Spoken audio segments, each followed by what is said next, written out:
Get started.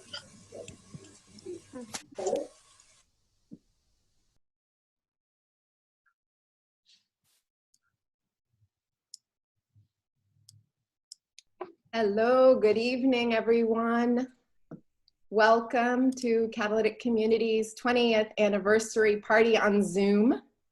It's very exciting to see these faces here. We have people from all parts of our history. We have Rio on Watch readers, we have supporters, we have institutional partners, former interns, translators, volunteers, staff members, people who've known us for 20 years or even longer, and people who have just gotten to know us recently.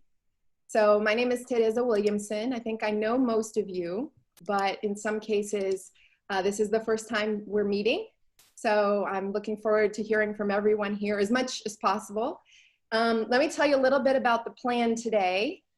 We were going through the possible logistics, and there's so many things we'd like to do with everyone. First of all, hear from all of you and celebrate all of your roles in creating catalytic communities and bringing us to where we are today.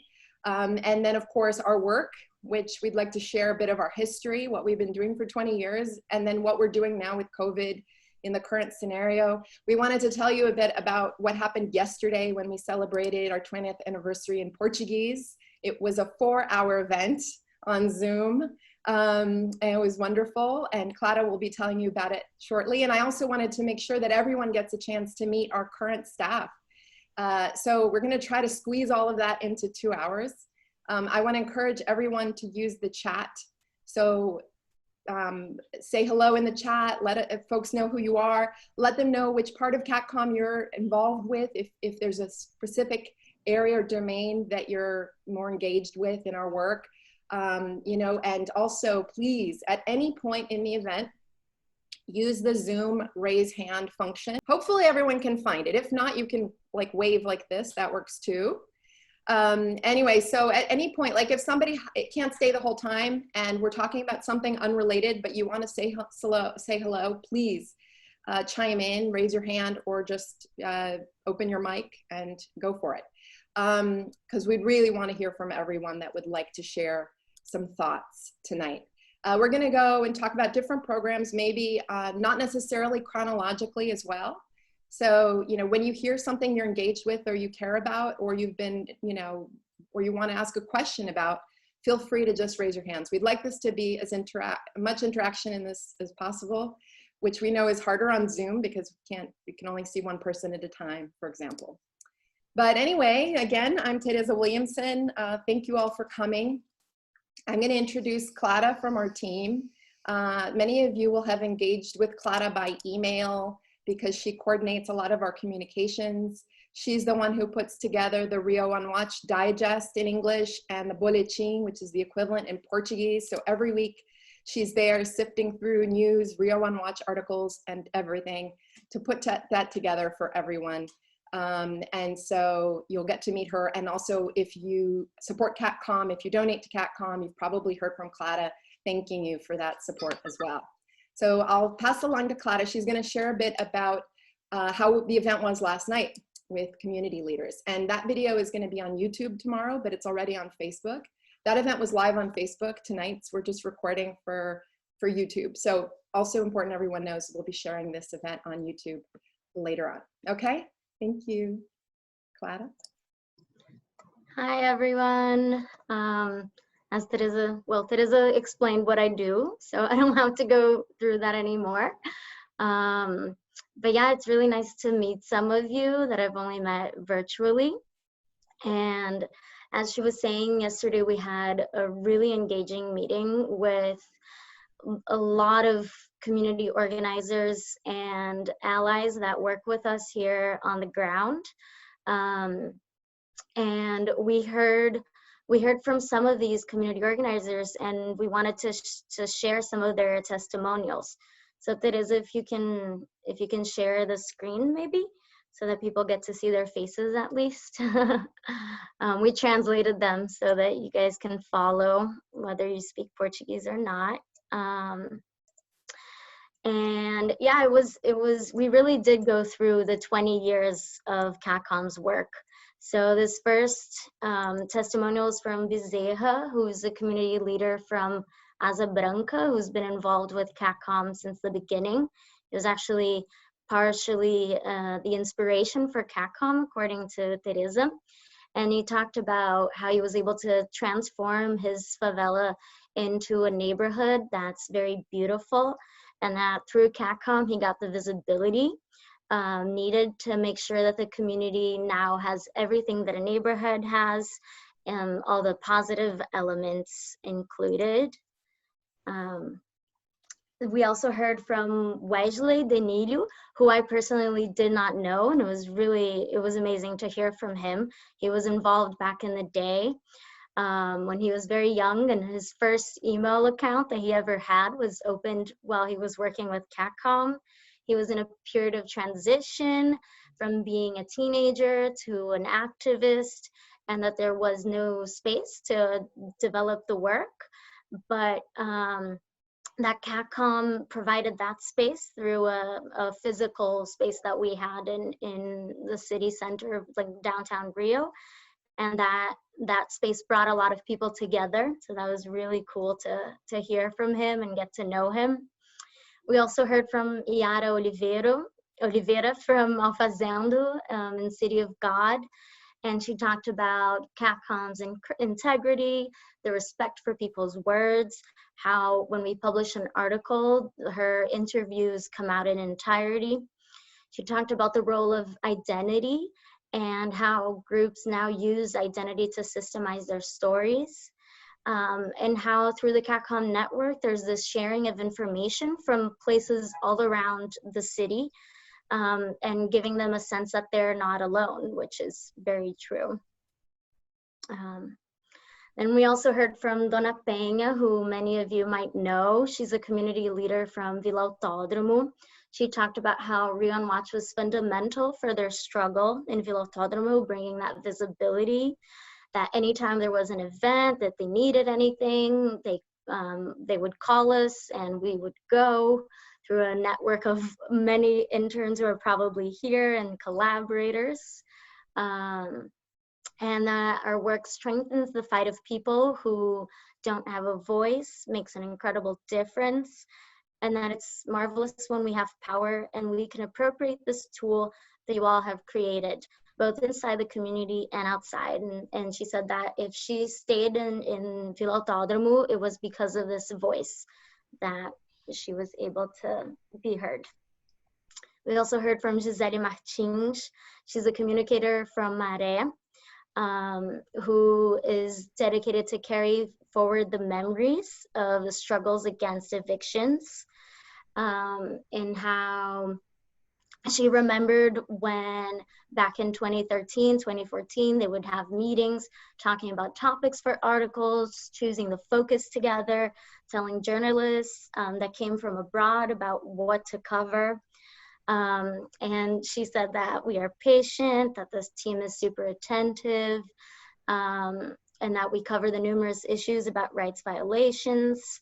And she just thanked us for addressing favela issues in an ethical way with the favela and not for the favela. So just thank you for doing journalism with us.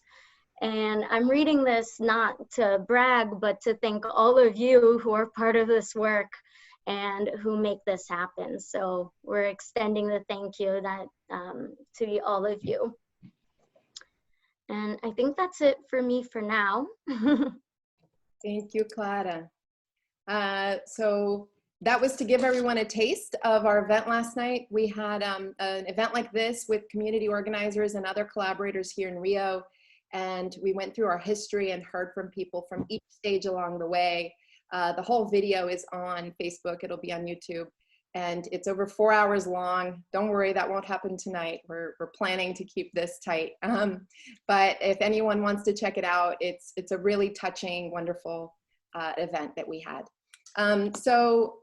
Moving on, I just thought I would ask everyone if you could signal somehow, maybe just raise your hands, if you were an intern with Catalytic Communities at some point. Please raise your hand.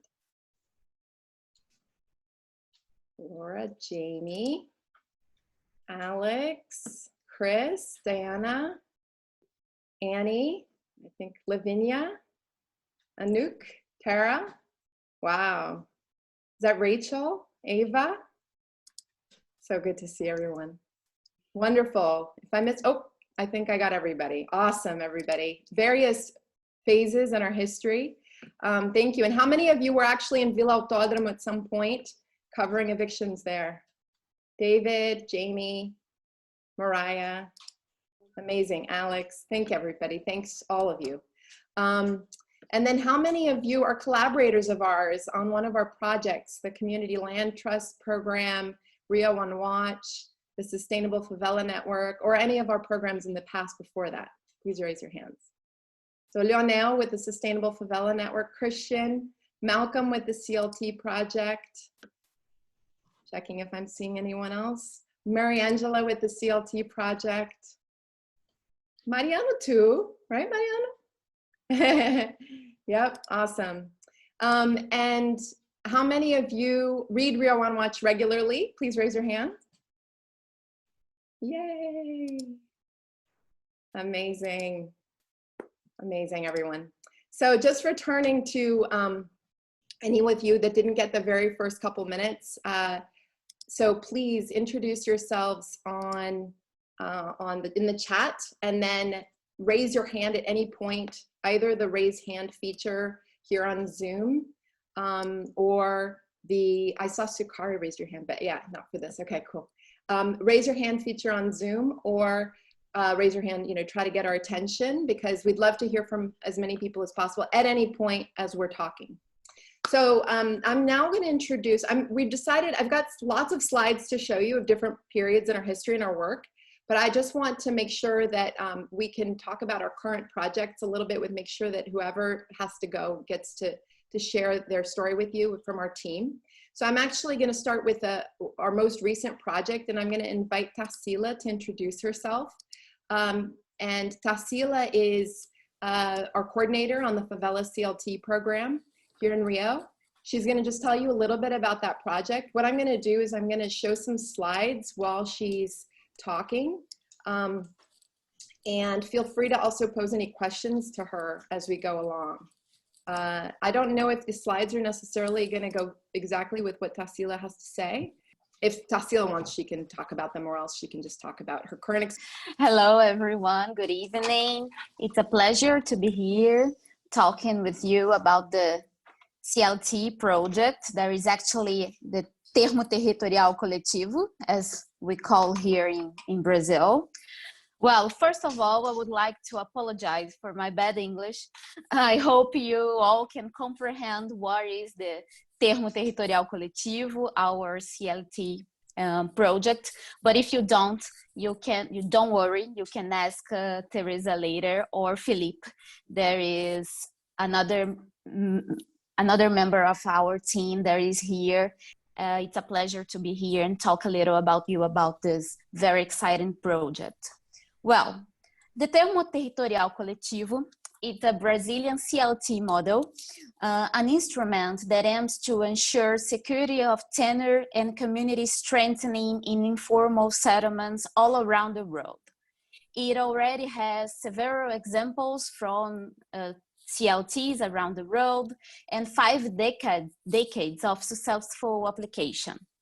In the favelas, it's used a little more recently with some experience in Kenya and Puerto Rico. And this case of Puerto Rico is particularly inspiring for us because it's a model of CLT that is called the Fideicomiso de la Tierra, that was instituted in a Latin America favela. So it's a very similar situation from Brazil, and it's a direct inspiration for us.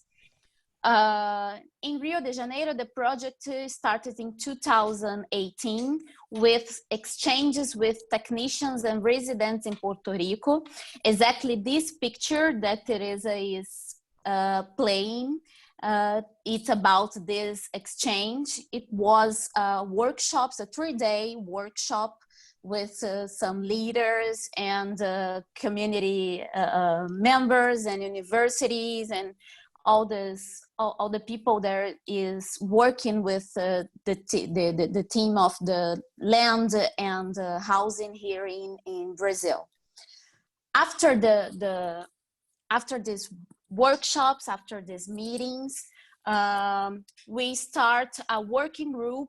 Now we created a working group with more than 100 people, including all kinds of people who works with the household and the land team. We have university technicians, residents, community leaders, all together to think about the structure of what would become a termo territorial coletivo, our model of community land trust. The idea since the beginning was not only to import an internationality established model, but adapt it to the local peculiarities here in Brazil in order to guarantee its effectiveness in the country, here in Brazil. This big group ended dividing itself between two principal teams. For the first one are thinking about community mobilization, and the second one are thinking about legislative creation in order to strengthen the implementation of the instrument here in Brazil. After the creation of the working group, two communities were selected to be pilots of this experience here in Rio de Janeiro. One of them is Trapicheiros community. There is a small favela, more or less 50 families, located in a valued neighborhood of the city that has already undergone threats of eviction. So it's a place with a lot of mobilization in order to avoid the evictions, and we are working on a TTC, on a CLT model in this place. The other one is Conjunto Esperança. There is a housing complex that was subsidized by the federal government and emerged from an organization of social movements in housing struggle here in Rio de Janeiro. In Conjunto Esperança, we have more or less 70 families that built their houses in a collective effort and now are looking for formalization that protects them not only from the real estate speculation, but also from a possible weakening of the group.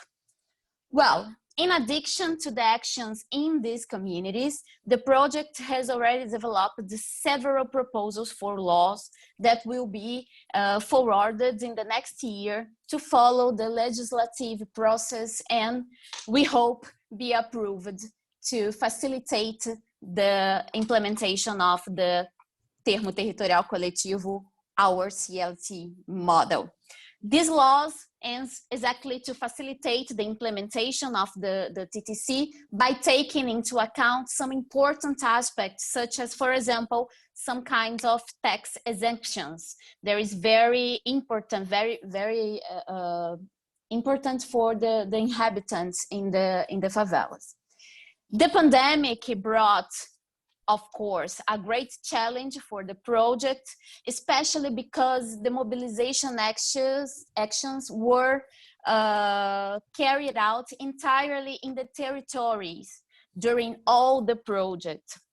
So now we have to move to a virtual sphere, and it is kind of complicated when we are talking about favelas and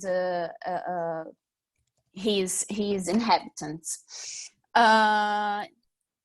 In this sense, despite the maintenance of the activities, we could no longer reach all the residents, considering that many of them had difficulties either with the equipment or with the access to internet.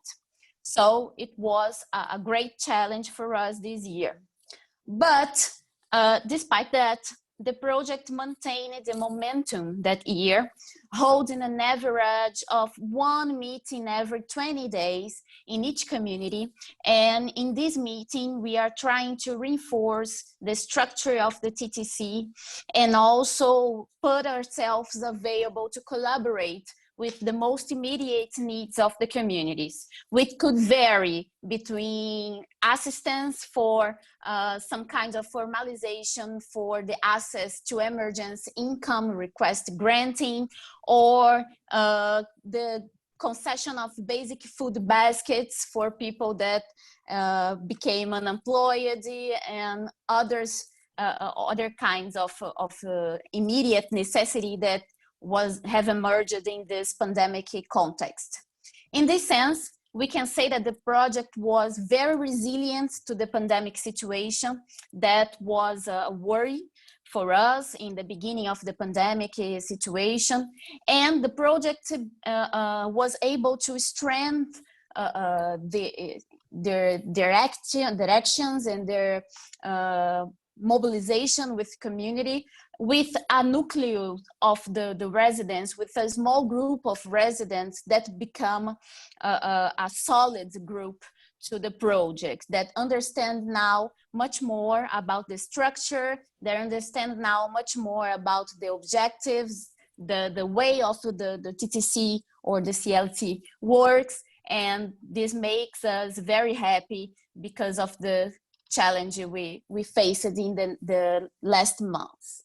So for the next year, to finish my little presentation about this project, we expect that we could return the face-to-face activities. There is absolutely important to this project especially, and returning this activity with this small group of inhabitants already very conscientious about the project. We hope to strengthen the implementation of TTC and to start finally a pilot here in Rio de Janeiro.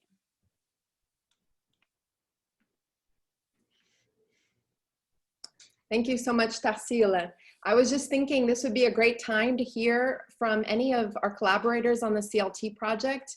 If Mariangela, Malcolm, Greg, Tara, former intern on the project, or anyone else would like to say a word, please open your mic.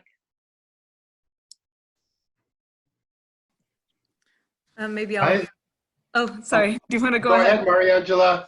Go. Okay, great. First of all, happy anniversary. It's great to be here.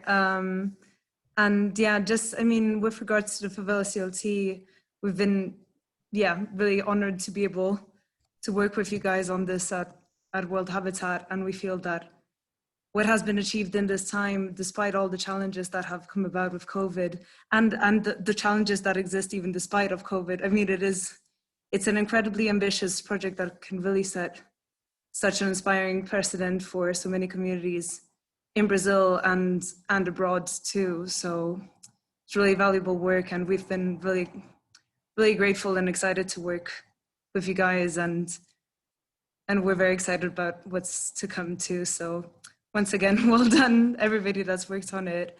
And yeah, happy anniversary. Oh, thank you. That's great. I saw that Greg also wanted to say a word.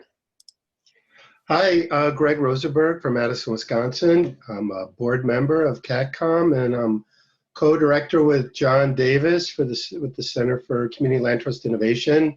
It's been a thrill to work with Teresa and CatComm on the CLT project. The potential is enormous, and the skill with which things have moved forward is astonishing to me. The potential for impact of the CLT model in Rio is stunning, and I could tell you folks around the world are watching with great interest. So there's a lot of folks rooting for you, watching you, and learning from you. And so keep up the good work. Congratulations on 20 years. Thank you, Greg. Any other partners on this project that want to say a word, or former interns who worked on it? Hi, Malcolm Childress here.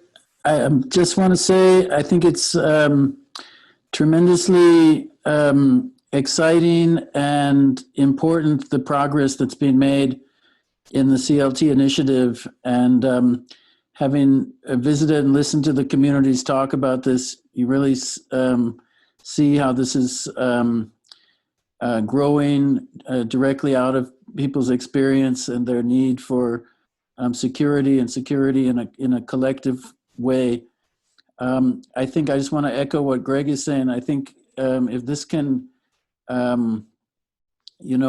continue to grow and spread, it has a huge potential impact for Rio, for the rest of Brazil, for Latin America, and potentially around the world in all of these informal settlements globally. So we're really honored to be a supporter of the initiative, and congratulations on this 20 years. It's quite amazing, and I hope we can stay with it for another 20 years and see where it goes. Thank you so much, Malcolm. Yeah, it's funny, we've never stopped to celebrate an anniversary like this before, and I was thinking about why, and I think it has to do with the fact that at 10 years we were sort of revisiting our work and figuring out next steps in the pre-Olympic period. And in 2015, we were so busy with the Olympic buildup and responding. And then all of a sudden, here we are in 2020, and we obviously couldn't let this pass. And at the same time, because our work draws on networks from all over the world, and we were doing everything on Zoom, all of a sudden it became really viable to get everyone together. Because even the community networks we work with in Rio are across the city, and if we choose a location, it always favors some and is disfavorable to others. So anyway, I just want to thank everyone. Just looking around, I wonder if Maria Hook would like to say a word, because she was my mentor in my PhD. She's here today. She was one of the founding board members of Catalytic Communities, and she's a housing finance expert. So since we're just talking about the CLT project, I don't know if Maria, would you be willing to say a word? Well, I would just want to congratulate you. I'm excited to be here. Sorry, I was a bit late. I had another meeting. But I think the CLT work is so, so important. I'm working still in so many communities, even it tells my age that Teresa was one of my PhD students. But that work on land security is so important, and I am watching with great interest, while at the same time I'm advertising the approach in all the countries that I work with, where tenure security and particularly on this communal basis is so important. So I congratulate all of you working on this project, and I'm very excited, and I can't wait until I see, how it all evolves, because it will be of great impact in the rest of the world. There's so much. I mean, I work a lot in Africa, where indeed informal communities house 80% of the population. So you can only imagine the scope of, when we experiment with this, the scope of the work that may come out of this. So thank you very, very much. And I'm very excited to still be here to celebrate the 20th anniversary. Teresa's thesis, by the way, was on starting this international NGO. That was her thesis. So it's very exciting to be here. Thank you very much, and congratulations. Thank you, Maria. I was wondering if we could get a photo of everybody who might be willing to open your cameras right now, because I know some people are going to come later. Some people just came in, some people will have to leave, and I just think it would be nice to have one moment where we try to grab a photo with everyone.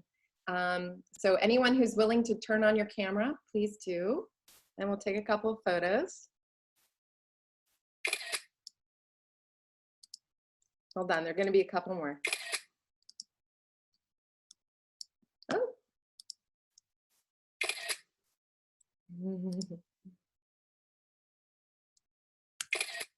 Oh, thank you, everyone. Thanks, Maria. Thank you, everyone who spoke about the CLT project. I wonder if anyone else wants to say something on this piece, or if we should go on and talk about some of our other projects. All right, cool. So maybe I could welcome Catherine and Julio, who are the current English editors of Rio on Watch, to introduce themselves and say a little bit about what it's like to write for, or to edit Rio on Watch. Catherine actually joined us 8 years ago as an intern for a year and did some of the best early reporting on the site, and then went on to become a professional journalist, and now is back with us helping edit the site. And Julie was a sociologist. They both recently joined us on Rio on Watch in July. It's been fantastic to have them editing. And actually, I'd like to have Rosi as well and Tati introduce themselves. Rosi is the Portuguese editor of Rio on Watch. Every one of you who's been visited CatComm has probably met Rosi because she's my co-director. We direct the organization together. She's just going to say a few words because I think she's a little shy with her English. So maybe Rosi can introduce herself and Tachi, and then we can ask Catherine and Julio to expand on the work in English. Yeah, Rosi? Hi, I am very happy to stay here now with many people. So I am Rosi, and I work with Teresa for 20 years. I am a co-director with Catalytic Communities, and I am an editor of Rio or Not in Portuguese. And now I will listen more. Okay, thank you, Rosi. And as Clara put, Rosi's been with the organization for 18 years, but actually I've known her since 2000. So she's accompanied the evolution of CatComm since the very birth. And so now maybe Tatiana, está disponível? Yeah, I'm here. Great. Hi, everybody. My name is Tatiana Lima. I'm a journalist with a master in Media Studies Communities from the Universidade Federal Fluminense. In the same institute in these days, I'm doing a PhD in communication, and I'm observing how voices from favelas in Complexo do Alemão dispute narrative inside and outside the medias about their culture, denouncing how violence and the lack of the women's rights are common in these areas. Part of these perceptions comes from my own history. I was born in favela, and I lived there until I was 21. And as a journalist, I have worked for more than 10 years with community communication in favelas, and also joined some social movements in Rio related to them. I met Teresa in Complexo do Alemão 3 years ago, and she invited me to meet with community journalists from the Rio Watch network. And 3 years passed, and I'm here since April of this year. I have worked now as a reporter and as a networks manager on Rio Watch, of course, in the Portuguese group, because my English is so bad. But for me, it's very happy to stay here, and thanks. And I'm very grateful to the opportunity and the wonderful team, CatComm. Thanks. Thank you, Tatiana.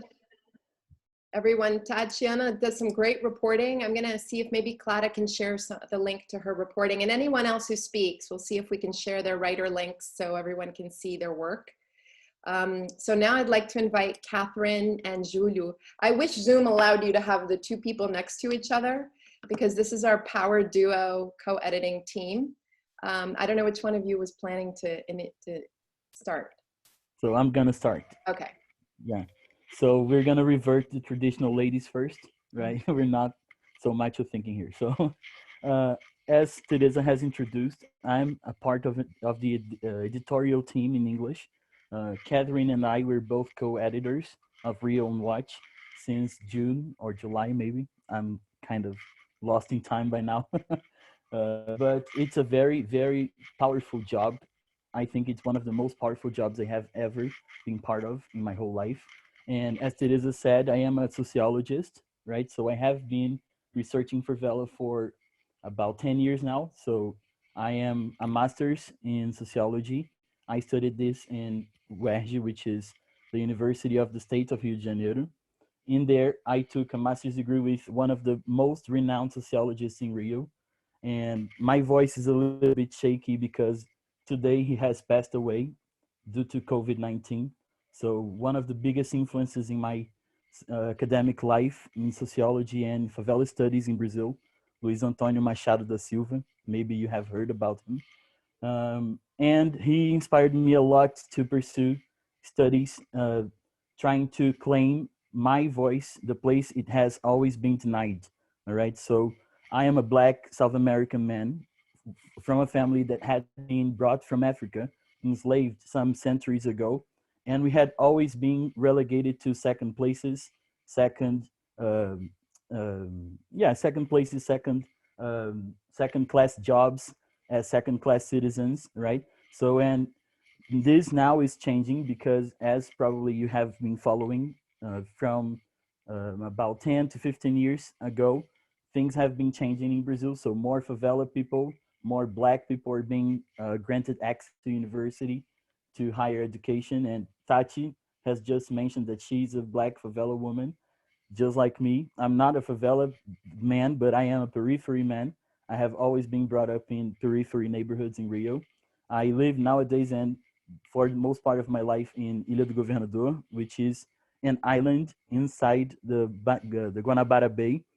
Most of you might have heard about it because one of the failed legacies of the Olympics would be the demolition of the Guanabara Bay, which has, of course, failed, right?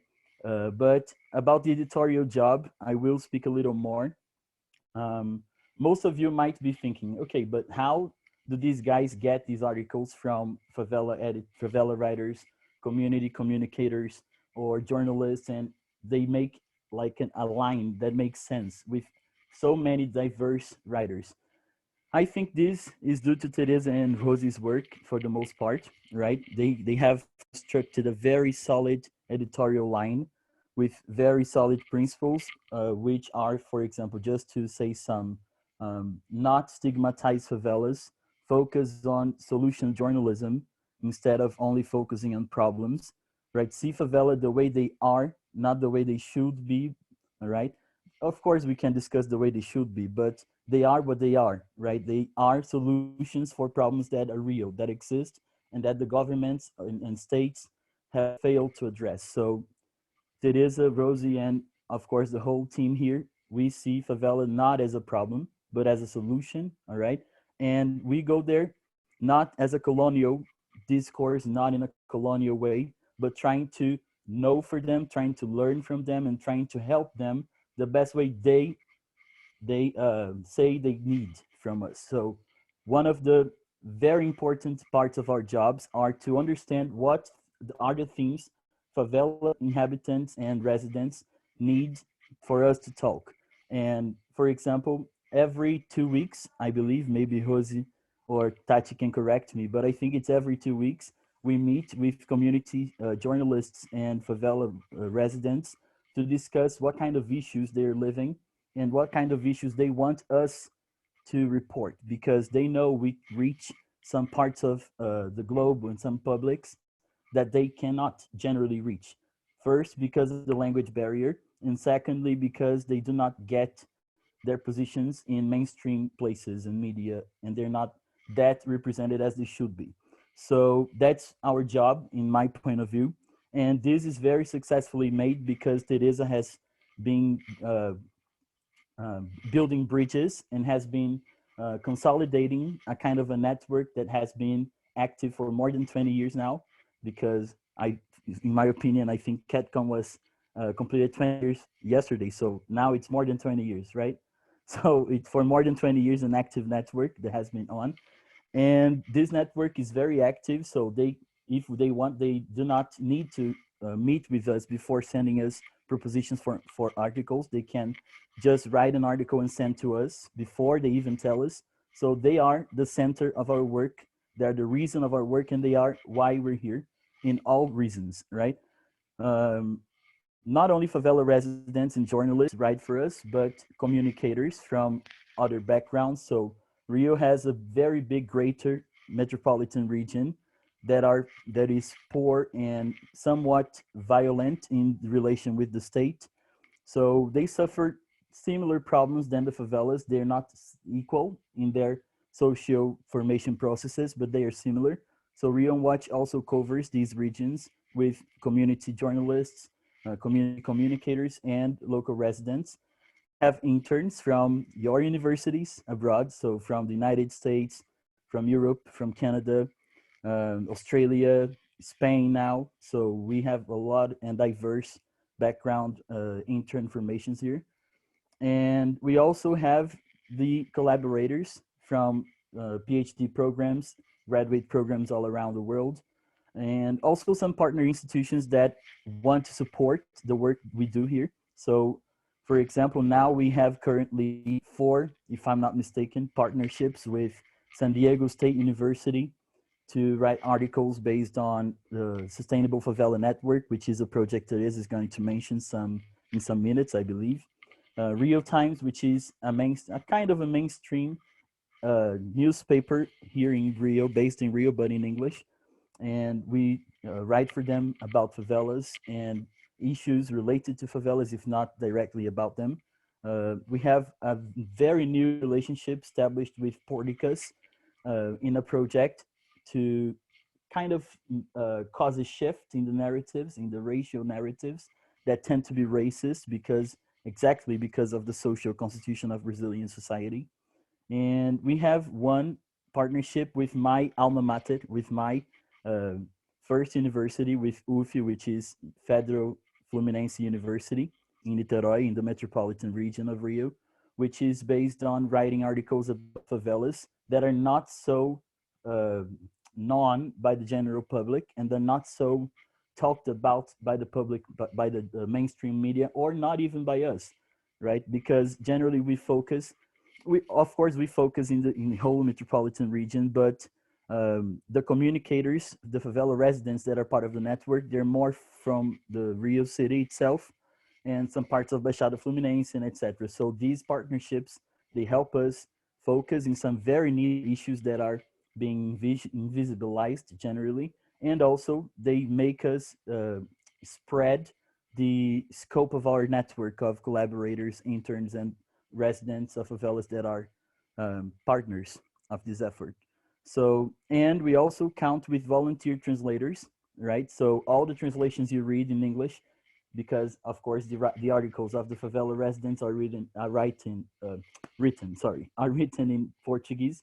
So all the translations you read in English, they are translated by volunteers, right? Volunteers that Teresa and Josie have been meeting all along these 20 years. And they make a terrific job for us, right? Sometimes last time translations, sometimes very emergential translations, like in 24 hours period. So it's very, very nice to be part of a network of such solidarity. And it's an honor as a Black man to be given a space that, in my opinion, should always have been ours, but it has always been denied, right? So thank you, Teresa, for the opportunity, Rosie, for the great job, Tati and Kat also, and congratulations to CatComm in these 20 years. Thank you, Julio. Amazing. I'm gonna pass the word over to Catherine now as well. Catherine, also co-editor of Real Watch in English. Thank you, Teresa and Julio. It's great to be here with you all. My name is Catherine. I'm a journalist. I was born in the United States and have now lived in Rio for 8 years. And I covered for Rio on Watch back in 2012 and 2013, favela upgrading and some of the pre-mega event mobilizations at that time. and since then have covered Brazilian politics for the international media. So issues like health, economics, human rights. And it's a real honor to be coming back to work with Rio on Watch as an editor, and especially because, as Julio mentioned, there's a huge range of articles that Rio on Watch publishes, and it's reaching an audience, or we are hoping to reach an audience that includes everyone from community residents to non-residents of all kinds, so observers from inside Brazil, outside Brazil, people in the academy, and how do we talk about these issues in a way that expresses ideas for a wide audience. We're trying to have it so readers are learning a lot without get stuck in complicated language. So that's our sort of daily challenge. And Julio and I thought that it could be interesting for you guys to hear a little bit about some of the recent work that we've edited, just to understand what kind of articles we're publishing. There was a recent big debate in the Supreme Court here in Brazil about a proposal to limit police operations in favelas during the pandemic. And Rio on Watch did a bunch of coverage of this in all the kinds of ways it does coverage. So first, an intern did a really long analytical piece about, what is this proposal? Why is it happening? Why does it make sense to stop this during the pandemic? And also, many other times. And what is this lawsuit? What could it mean? What are the favela residents who are behind it saying about it? So we did this sort of analytic piece before it happened. And then part of this case was approved in the Supreme Court. And so there was an order for police operations to stop during the pandemic. And Tachi, our wonderful editor Tachi, who's an amazing reporter, did an investigative piece about what it looks like in a group of favelas in Niterói where there are still police operations going on. So, supposedly there's this ban, there's a clause that says they can still happen for X reason. And Tachi interviewed people there and understood why police are still having an occupation in the Viradouro complex in Niterói. What's that like for people there? What are all the authorities saying about it, and how they're all contradicting each other? And she went back and did a very thorough investigation about that.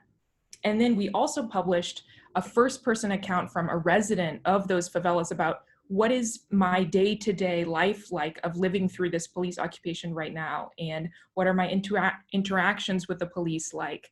How do I feel? What is the community resistance like when they're getting organized to respond to that? So it's an issue that we'll definitely continue to cover. But those are just sort of three different ways that we try to cover it for Rio on Watch.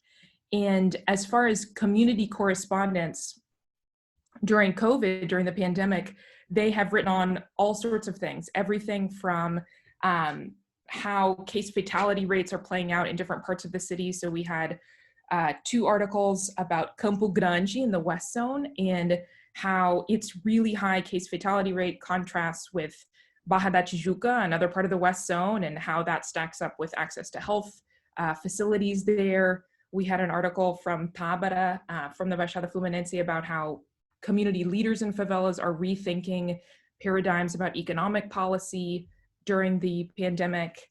And then to give a couple more examples of analytical articles from outside observers, we have a great series that's underway right now with a master's student in urban design named Natalia Melendez Fuentes, and she's doing a whole series about favela upgrading and really detailed looks at what kind of land tenure is ideal for lasting affordability, which we've heard a little bit about with the CLT project, and then getting into the details of collective titling versus individual titling.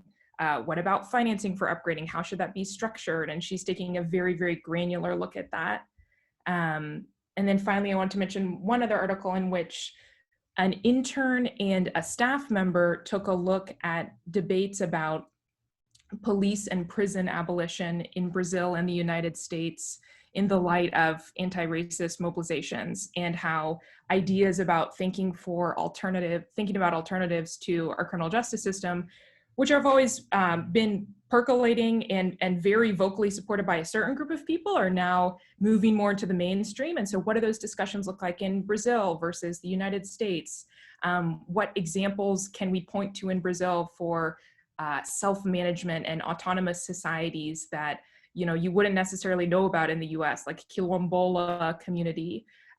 What is the example of police reform that Brazilians will cite? It's the pacification program often, as opposed to like body cameras in the United States. So a lot of our work is about, you know, contextualizing what does this discussion look like here? How is it discussed by people in favelas?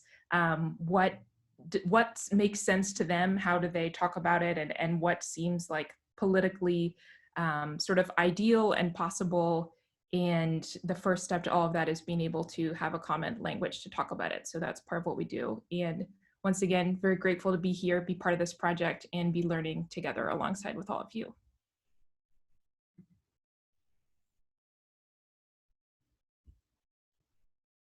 Thank you, Catherine. I was just thinking, we'd really like to hear now from all of the collaborators on Rio on Watch, readers of Rio on Watch, which I think everyone here is. Anybody who wants to reflect on the website and its role, what it's done in your life, or you know, anything you've found relevant, useful, questions, but also anybody who has to leave before you leave, if you could say a word, this would be a fine time. So if I'd love to see who else would like to share a word. I wonder if Ava might. She was the former editor of Rio on Watch last year, a little while ago. Ava, are you there? Yes, I'm here. Hi. Hi, everyone. Tell us what you're up to. Thank you, Teresa. What was that? Oh, tell us what you're up to. I think everyone would be interested in hearing. Yeah, well, first of all, thank you so much for the invitation. It's really so wonderful to share in this celebration with all of you. I'm so honored to be part of CatComm and really so grateful for the mentors and friends that this community has connected me to. And it's wonderful to see so many familiar faces, if only virtually. For those of you who don't know me, I'm Ava, and I worked as editor of Rio on Watch in 2018 and 2019. I worked as a collaborator with the Sustainable Favela Network in 2017. And I first worked with CatComm as a Rio on Watch intern in 2015 and 2016. So it's been a long journey, and I'll try to be brief because there are so many other people who have been so integral to this journey over the years. CatComm's work has so thoroughly shaped and inspired my own trajectory. I wouldn't be where I am now. I'm a master's student in urban planning and working as a research aide to the UN rapporteur on adequate housing. Had it not been for Teresa's guidance and critically for the histories of resistance, resilience, solidarity, and creativity that I encountered during my time in Rio, from the activism of favela journalists working to dismantle the stigmatizing imaginaries by documenting their everyday realities, to the work of grassroots environmental initiatives and rooting sustainable practices and local knowledge, to the powerful work of communities organizing against evictions and gentrification, and mobilizing around community control of land and housing. But over the 5 years that I've been engaged with CatComm, I think one of the greatest sources of learning has really been looking to the organization itself as a model of advocacy and movement building. CatComm's mission has really inspired me to cultivate my own theory of practice centered on co-producing knowledge and bridging academic and grassroots knowledge, as well as strategic organizing and fostering dialogue between movements and communities mobilizing around the defense of land and housing. I've said, and I've felt this so many times before when our energies were directed towards documenting rights violations in the lead up to the World Cup and Olympics, in the wake of the 2018 federal and state elections, and now once again in the context of the multiple crises that we're experiencing, from COVID to climate change. But CatComm's work to highlight favela perspectives, support community organizers in Rio and beyond, and really to foster this global solidarity network is more important than ever. And I'm so grateful to be part of this.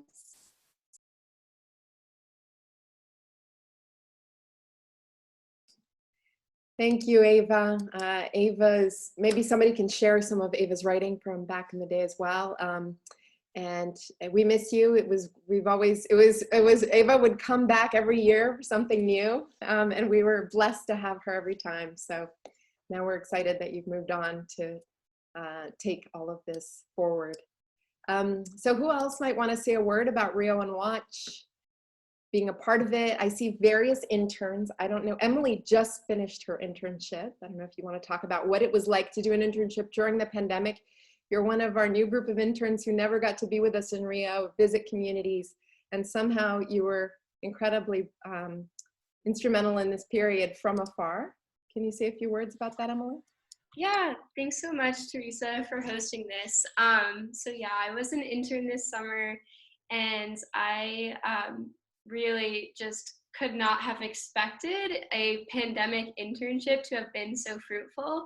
I have a lot of peers that, you know, unfortunately did not even have the opportunity to have an internship. And you know, even though it was virtual, like we all collaborated all the time. We communicated over Slack. And I feel so connected to everyone I met from the organization. And I really do hope to go back to Rio for a year after I graduate and hopefully work on the ground in person as I was supposed to do. But I learned so much, just reiterating what Ava said, you know, CatComm is an extremely sustainable organization. The collaboration with its partners is so unparalleled. I've worked for a lot of other nonprofits at this point and really just have not seen that level of sustainability. So that was something I really appreciated. And then also the mentorship, especially from my co-editors, Catherine and Julio. It was incredible to, you know, learn under their apprenticeship and get all of their feedback about how to become a better writer. So although, you know, I had an incredible opportunity, of course, to contribute to Rio and Watch, I also, you know, got the chance to develop my own skills to hopefully be able to contribute to the broader, you know, literature on sustainable development in the future. So yeah, it was an incredible internship and I'm so happy to have been part of the team and definitely will be recommending anyone who's looking for a summer internship, especially a writing internship with an interest in Latin America, to work for CatComm in the future.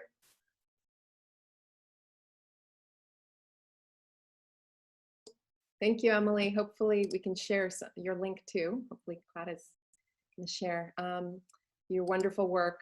It's been just incredible that we've been able to have such great interns, especially Emily. We've also had Thomas, I'm not sure if he's here, and several others. Anouk, I'm not sure if you're still here, but during the pandemic, and it's worked out wonderfully, made great contributions, so thank you. I was thinking I could call now on Diana, because I know you have to leave. And Diana was with us last year as an intern and collaborator, and maybe tell us a little bit about what you're up to, Diana, and where you are. Yes, hi everybody. So yeah, I'm Diana and I was an intern in CatComm in 2019. So I was mainly writing for Rio and Watch and helping a little bit with the visuals, taking pictures at events for the Sustainable Favela Network. And I'm just so happy to be here and to have been part of CatComm. It has been one of the best experiences I've had so far in my life. And it has been a period of great inspiration also because I was doing research for my master thesis, and Teresa and the rest of the team has been super helpful in guiding me into setting up my research in the community of Asa Branca, where I met the incredible figure of Bizerra, which has been mentioned at the beginning, with whom I'm still in contact. And I really hope to be back at some point and maybe continue this research and be with CatComm again. But yeah, just wanted to thank you all for having me there. It has just been, yeah, super inspiring, and I still read every day, Rio and Watch, and it's just amazing work that you do. And every time I'm working with other organizations, where I am right now in Copenhagen, I always bring up CatComm and Rio Watch as examples of how things should be done, and everyone is always so interested. And I know that you have Mariana now as an intern, who's a girl who used to study with me at CBS, or like in my same uni. So it's good to expand the network. Thank you. Thank you, Diana. Thank you for also making the time, because I know you have to go. I wonder if anybody else is interested in talking right now. I see various other former interns, Mariana, who was just mentioned, Lavinia, I don't know if you want to talk when we talk about the Sustainable Favela Network, or now Alex, Chris, and lots of readers. I also thought of Lance, because if you wanted to say a word about when we first met, Lance, I don't know if you're available, because we just heard about Asa Branca, about Bezerra. So if any of you would like to speak, or anyone else, please open up your mics.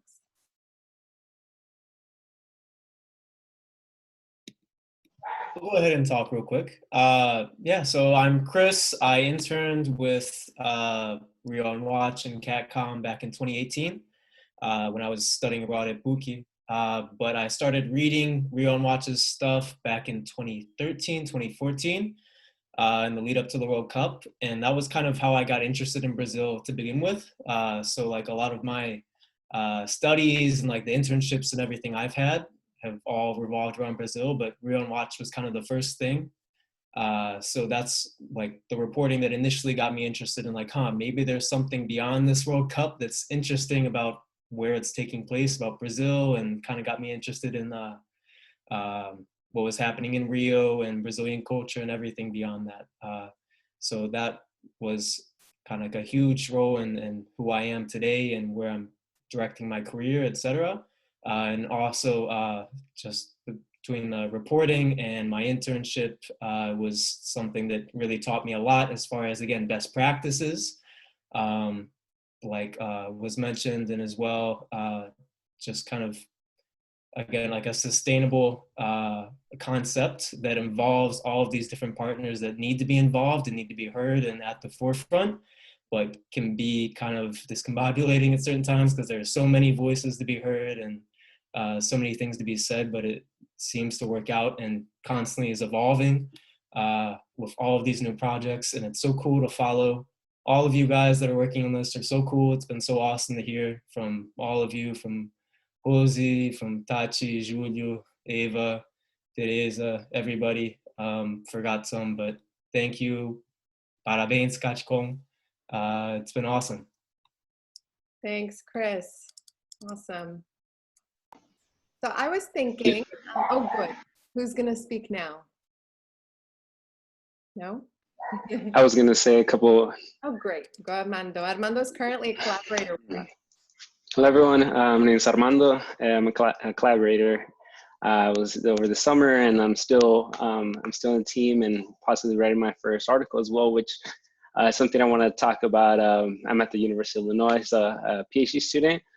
But I just wanted to share my story as well, like how a lot of the folks that are here, for a lot of them, it's kind of full circle, or they've been involved in various stages. And for me, it's also been a full circle experience in the sense that it's been 10 years since the first time I went to Brazil. I also studied abroad at PUC-Rio, and I got to work with a lot of the organizers in the social services, where we did field work in various favelas. And it was during this time where, in preparation for the World Cup, and we were starting to see the UPP, and we were learning about that and how that was starting. So I got to see that from the beginning in 2010, and over the years I continued my involvement. And once I graduated, I moved back, and I just had this thing where I kept coming back to Brazil, and I was still involved in various communities. And then I had the opportunity to become a coordinator from a nonprofit that I was a part of. So I was somebody who has benefited from nonprofits to support, which before they would call students like me at risk, but now the terminology to kind of remove that deficit-based value is that promise student. So I got to be the coordinator for a project or a nonprofit that I benefited from. So I had an understanding of the types of what the value of community-based projects had on students, especially in high-risk areas or maybe involved. So I kind of had the opportunity again. I knew that I wanted to give back to communities like mine, in Los Angeles, or like from East Los Angeles, and continue that in any work that I did. And through that work in LA, I reached out to colleagues at PUC-Rio who connected me to the proyectos that they were working on, and we had some collaboration there. In a similar community where the project coordinator was involved in youth sports, and specifically soccer, which is one of my passions as well, and also with Vila Olímpica and a proyecto in Costa Barros.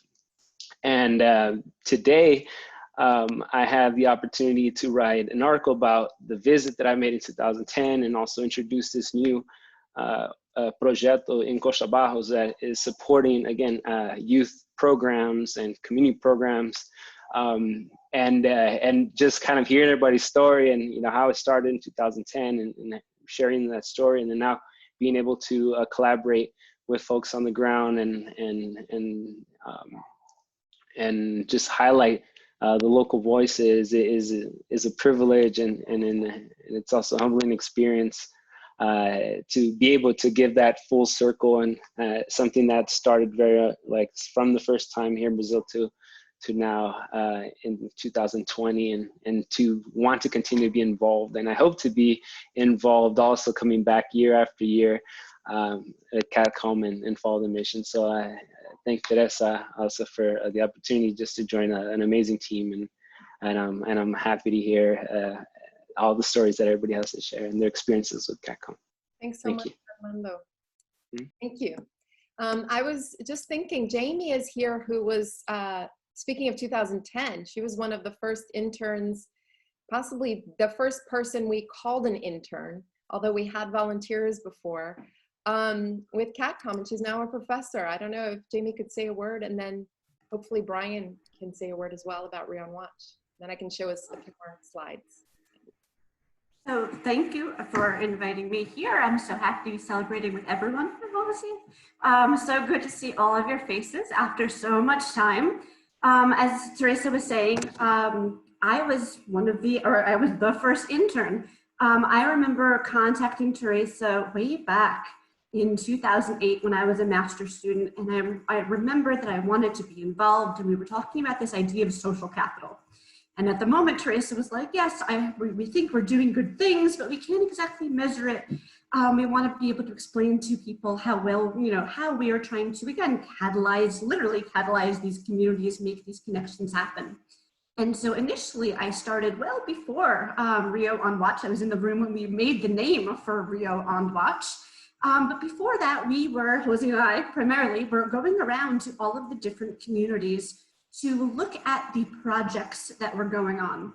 And I remember we were tasked with trying to understand not exactly what the projects were doing, but how the projects were created.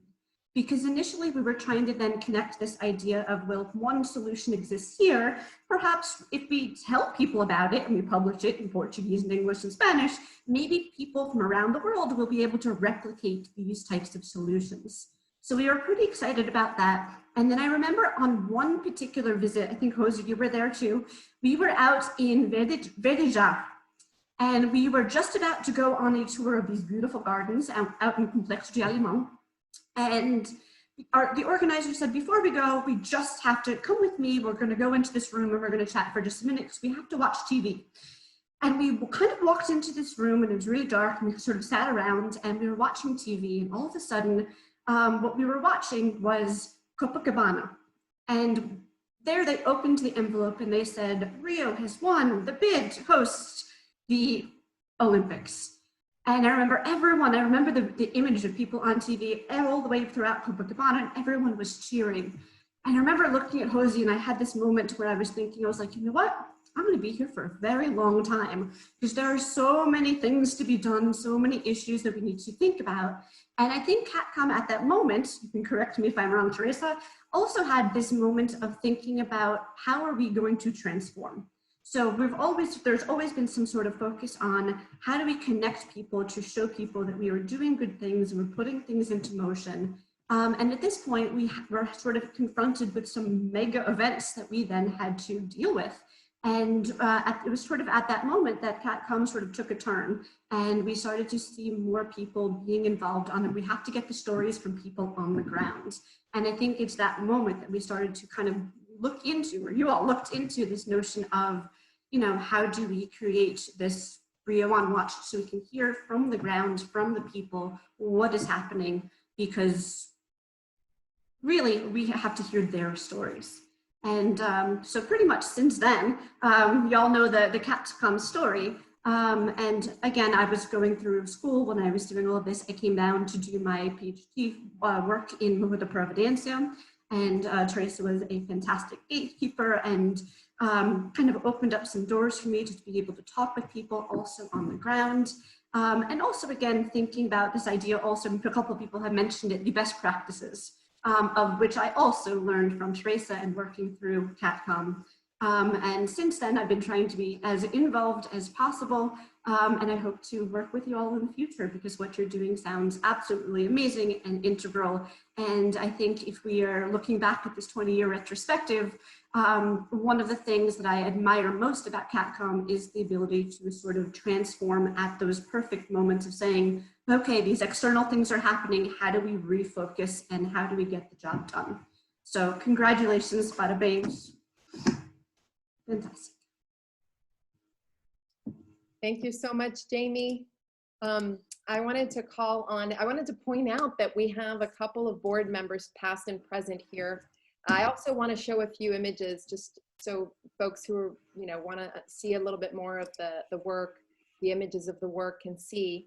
And so I was thinking, I don't know if Brian, you'd like to speak now or after I show a few more images. Brian is a current board member, along with, Guillermo spoke last night, so he's not here today. Greg spoke earlier. And Cecilia unfortunately missed last night when she was going to make it. But we have Brian still here from the current board, who was hoping to say a few words. And then we also have Rizwan from the past. We have Andre, who I don't think is going to say a word today, but could if he likes. And let me see who else. I think we heard from Maria. Liz Leeds spoke last night. So I don't know if, Brian, is this a good time? Yeah, this is a great time. Yeah, thank you so much. And bada bangs, congratulations to CatComm. Congratulations to everybody for your hard work. It's really wonderful. It's so great to be a part of it in a small way. It's so impressive, this collective effort to stitch together this network and to create these great initiatives.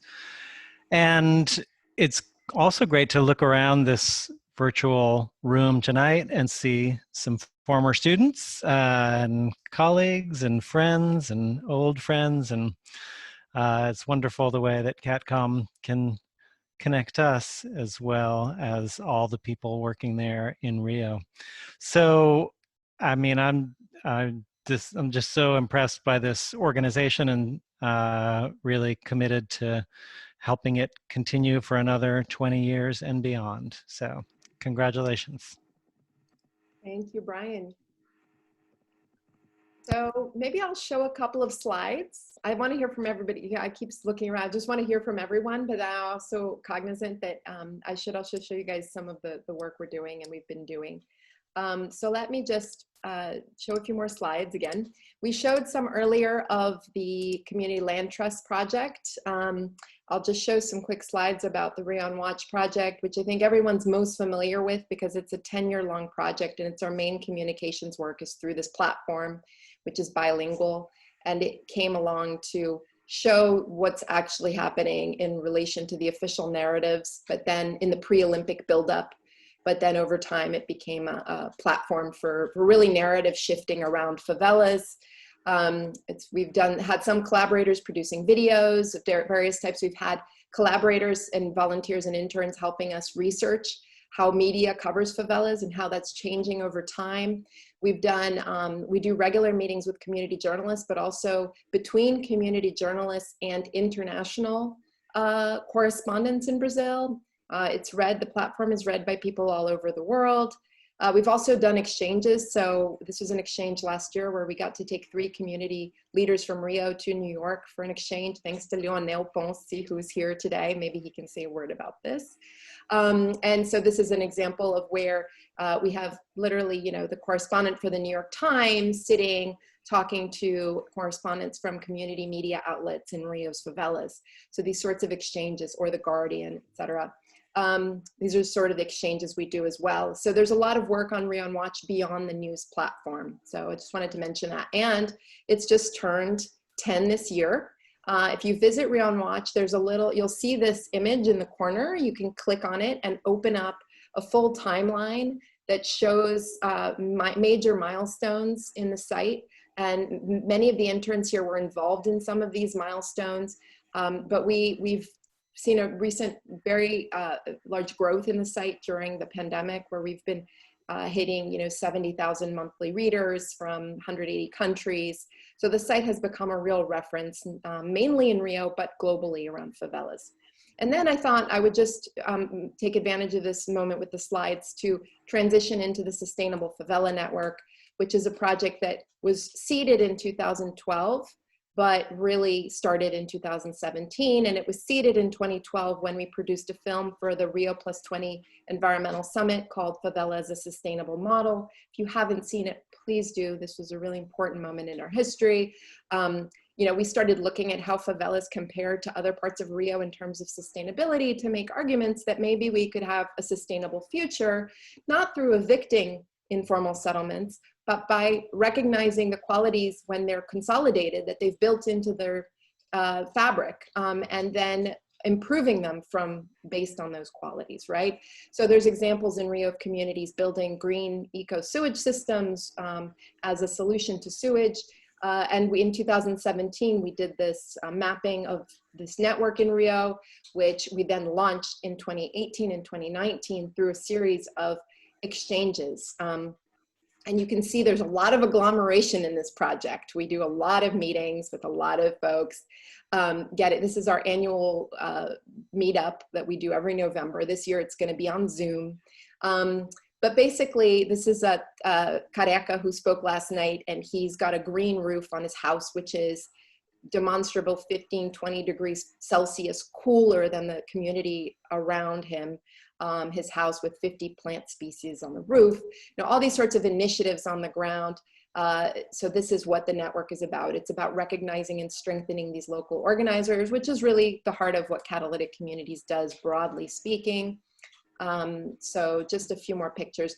The community, before I go back to everyone in Zoom land, I just wanted to show each of the working groups. These are some of there's 7 working groups that basically are the backbone of the Sustainable Favela Network, providing we do regular meetings more than once a month now that it's on Zoom. Last year, you can see I'm going to show you images before and after, so last year and this year. But this is the Water and Sewage Group, this is the Environmental Education Working Group, this is the Gardens and Reforestation Working Group, the Memory and Culture Working Group, the Income Generation Working Group, the Solid Waste Working Group, Solar Energy. These are all the themes that the network works on. And this year we've had an intense schedule. We've shifted, and maybe actually I can take advantage and just go into that so everyone knows what we've been doing in the pandemic. Just to show you a few slides of what we've been up to so that we can then go back to, you know, comments from everyone, and that way everyone's sort of up to date. So let me go back to the slides. I'll show you a few slides of what we've been doing since the pandemic. So you all know CatComm, you know, we're very much all over the city. When our interns normally are in communities doing articles, our staff is coordinating that with the Sustainable Favela Network. We're very much all over with the CLT project. We're doing meetings in the pilot communities. So in March, when the pandemic hit and we went into quarantine, we all went online. And so what did we do? Well, we decided we're going to go ahead and meet with communities through Zoom and just see how it goes. So we started taking all our meetings on Zoom, and we would do part of the meeting would just be checking in with everyone. How is everyone? And so we were hearing from community leaders all over the city about how the pandemic was hitting their communities. So just showing you for, I think everyone's aware that Brazil is in second place. Now it's in third because India has sort of taken the lead. But if you actually look at rates of infection in the population, Brazil actually leads the US and India in terms of the population that's infected. And those are cases that have been confirmed, and Brazil has chronic underreporting. So the context of COVID here is really dire, and favelas are in a sense ground zero for this. And Rio actually has the highest case fatality rate in Brazil and among the highest in the world. So I think it's about 11–12% of the cases lead to death. And that's both a testament to the poor health system and a testament to the low level of testing that we have. And so we just don't have good data. And there are a number of reasons why this is the case. And I'm not going to go into all of them. And I think everyone here knows that there are a number of reasons that are pre-existing, but also current compounding factors that are leading to a nightmare scenario around COVID. So what did we do? We went online with our meetings. We started, basically Rio on Watch started focusing on reporting on COVID experiences of COVID-19 and supporting community journalists. The Sustainable Favela Network went into these daily check-ins, there are some weeks where we have a meeting every single night with a different working group to see how people are and develop support campaigns, which have led to a series of teach-ins online to large audiences. The Favela Community Land Trust Project is focused on ongoing support to the pilot communities, and then also debating, taking this moment to address how CLTs actually might have helped if favelas were already CLTs to be more resilient in facing this crisis. And then also focusing on the legislation Tarsila mentioned earlier, and also maybe Felipe could speak in this next segment. He's the other staff person focusing on the CLT project. And then, as if we didn't have enough to do, we launched a new program called the Unified COVID-19, it's the COVID-19 and Favelas Unified Dashboard. I put it in the wrong order here. But basically, through partners, we were able to access Esri, the mapping company. They provided us with an engineer, and we were able to create a dashboard and source data from favelas across the city. And now we have the most robust platform on COVID rates in the favelas. I'll show you guys that in a second. And so now through this day, we've had, since March, 143 meetings and events on Zoom. Rio on Watch has published 64 articles on COVID's impact on favelas, has realized 2 teach-ins, 5 meetings with community journalists, and our readership is at all-time highs. Sustainable Favela Network has had 86 working group meetings and 13 teach-ins, reaching 2,000 people on all these issues that are listed here. And we've launched a campaign to support waste pickers, food security. This is all organized by working group members and the CatComm team. We have 2 staff members who aren't here today who basically support these local organizers in the Sustainable Favela Network. And then the Favela Community Land Trust Project has had 11 community meetings, reaching 219 people, 13 working group meetings reaching 200 people, and panel participation, other things.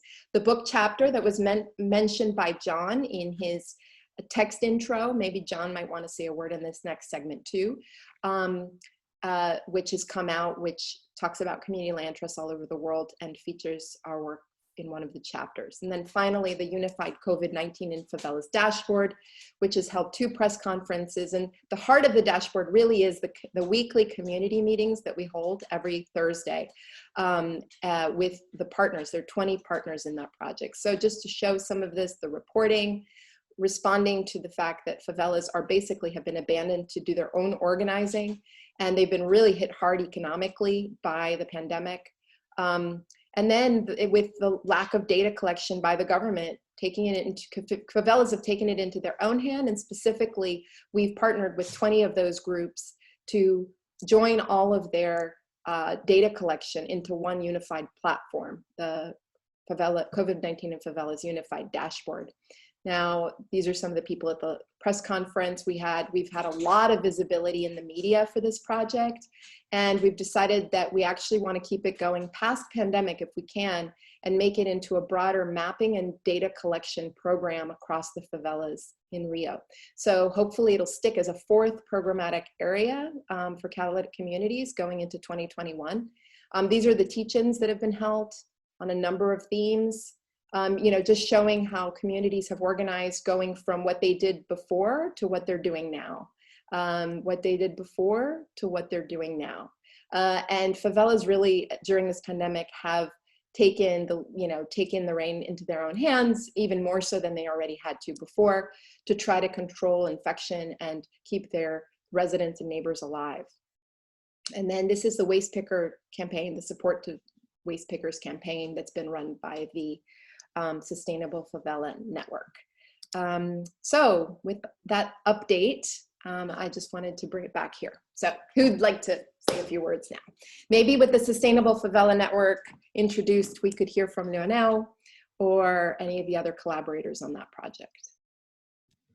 Since I was called by name, thanks for showing that exchange, and thanks everybody here, and Teresa and Josie and everyone at the team especially. I mean, really have catalyzed and capacitated communities in a way that is exemplary, as everybody has been saying. And it is a great model to follow through, and it is really, in the end, led by communities. I can only imagine what it was like yesterday, because I know that you've helped so many people and helped them just even by raising their voices and by raising their solutions. And my experience with CatComm and tangentially with the Sustainable Favela Network was really about my graduate research and trying to work on a model for participatory design and development of sustainable infrastructures, like as I call them. And it was just a series of exercises, and I'm actually very thankful that the Sustainable Favela Network was developed because I think communities were ready to push their own solutions. They were ready to communicate with academics, with technicians, with engineers. And I think some of those moments hopefully helped catalyze that program. After that project, or that series of workshops in Cordoville, I started teaching in the program at Pratt, the Sustainable Environmental Systems program. And I decided to help bring a class and do an exchange to just share knowledge on different community-based projects, sustainable development projects that were happening in New York City and in the region, and have those lessons be shared with community members in favelas in Rio and vice versa, right? And have those leaders share their work with the students. And the frustrating part of that was that, it was great for us to come visit, but it still felt like a drop in, not extractive necessarily, but a parachute in, parachute out kind of moment. And I think the beauty of CatComm is that there's this long-term engagement that allows for collaborators to come back so that we don't just parachute in and out. And part of that effort eventually led to us bringing some of the leaders from Ortu, from Vila Autódromo, and also Cris from Prazeres to present some of their work to the Planners Network, Progressive Planners Conference here in New York. And I hope that there are more of those initiatives, and I really hope that the work that the Sustainable Favela Network is doing, in addition to just connecting all these initiatives within Rio, begins to build these, build not just visibility, but build capacity for these solutions through more and more collaboration. And I know that given all the work that everyone at CatComm and Teresa have done over the 20 years, I don't see how that can't happen. And I'm really happy to be a part of this team. Thank you so much. Thank you, Leonel. Fantastic collaborator for many years now. I was just thinking, we haven't shown many slides about the first decade. In fact, we haven't showed any of the first decade. Jamie contacted us in 2008. I think it's probably important for everyone to know a little bit about that, because it's almost like a vacuum, like where did catalytic communities come from? Where did this start before the Olympics, right? It's as if we started with the Olympics. So I might just show the images of the very first programs that we had. We had 2 major projects. I think all of you know, Maria mentioned that Catalytic Communities came out of a doctoral project. Basically, I was already an activist, but I was working on the PhD in city planning. And I had this wonderful opportunity with her and 3 other advisors that they approved that I could start Catalytic Communities as an organization to support favela organizers. And this happened because I first went back to Brazil, where I'm originally from, but I had grown up in the States, and started visiting favelas and seeing all these local groups like we're hearing about today, because they already existed. Catalytic Communities didn't create them, they were all there. And I had this idea to create an organization that would provide different types of strategic support and, to these local organizers. Though we were founded in 2000, it was September 2000 when we sent in our documents to become an official organization and sort of incorporated in that sense. It was a couple of years before we had some basic funding to start our program. So our 2 major, and those first couple of years, I spent a lot of time just visiting communities and talking to organizers and hearing about the stories they'd had about being exploited and used in different ways, as well as their successes. And so the organization was crafted to support them and to not commit those mistakes. So our first big project was the community center, the Casa do Gestor. I'm not sure how many of you actually visited this community center, but we ran it for 5 years. It was where we put all of our attention as an organization, and it was recognized by the World Urban Forum in 2006 as one of 70 actionable ideas for humanity. And it was a community center for organizers from favelas to use in any way that would support them in their community efforts. So they could use technology. The internet was free, high-speed internet before it was available, easily. Everything was built together, the painting of the walls. All of the workshops were conducted by community leaders, for community leaders. It was all about peer-to-peer connections. And we had meeting spaces, we had basic infrastructure, we had community radio workshops, different kinds of activities with youth, English teacher, volunteer, Brett, all sorts of different things that happened there. And again, it was all about peer-to-peer exchange and learning. And then the space also had an art space. So we also did art and did exhibitions in the space. So our other project was the Community Solutions Database. So you can see Catalytic Communities always had both of this very physical supporting communities on the ground, but also taking their projects and their work and making it globally accessible and visible. So our Community Solutions Database was before the internet was interactive, before social media. It was a way that people in favelas could share local projects.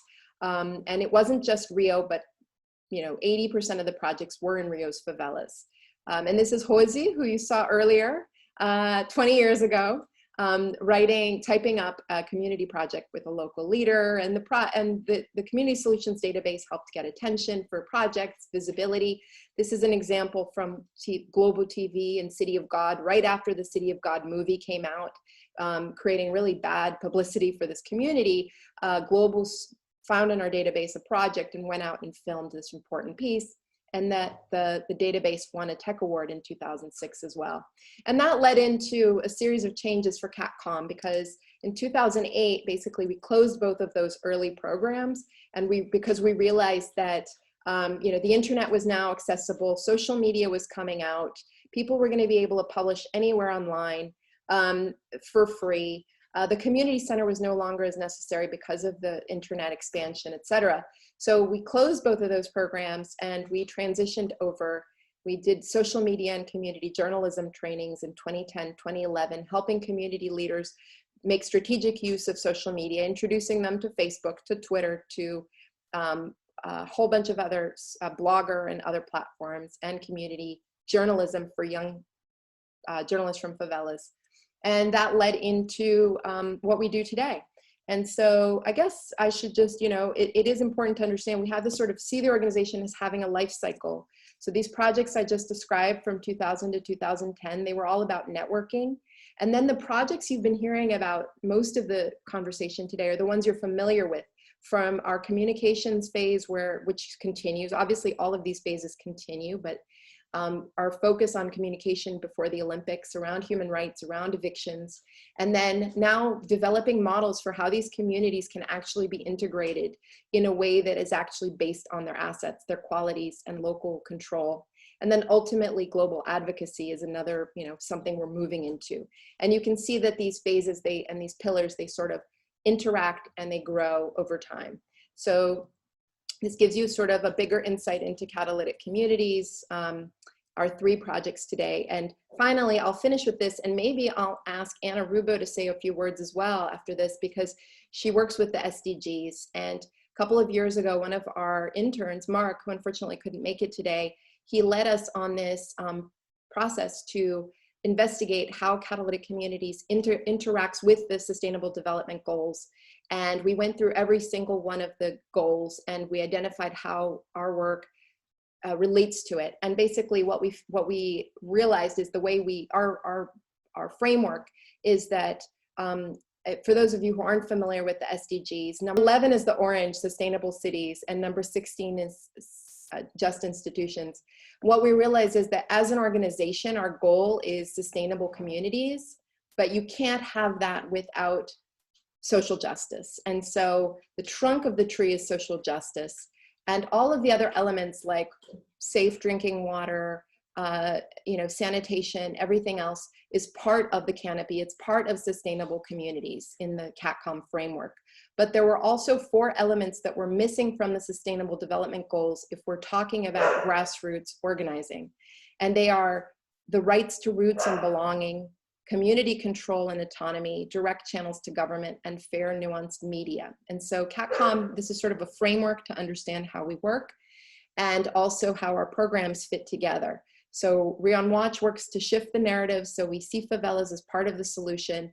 Then we support grassroots organizing to create sustainable communities, and then we find ways to preserve those assets that are built in these communities through a favela community land trust project. So with that said, I wanted to come back to the room and invite more reflections from everybody.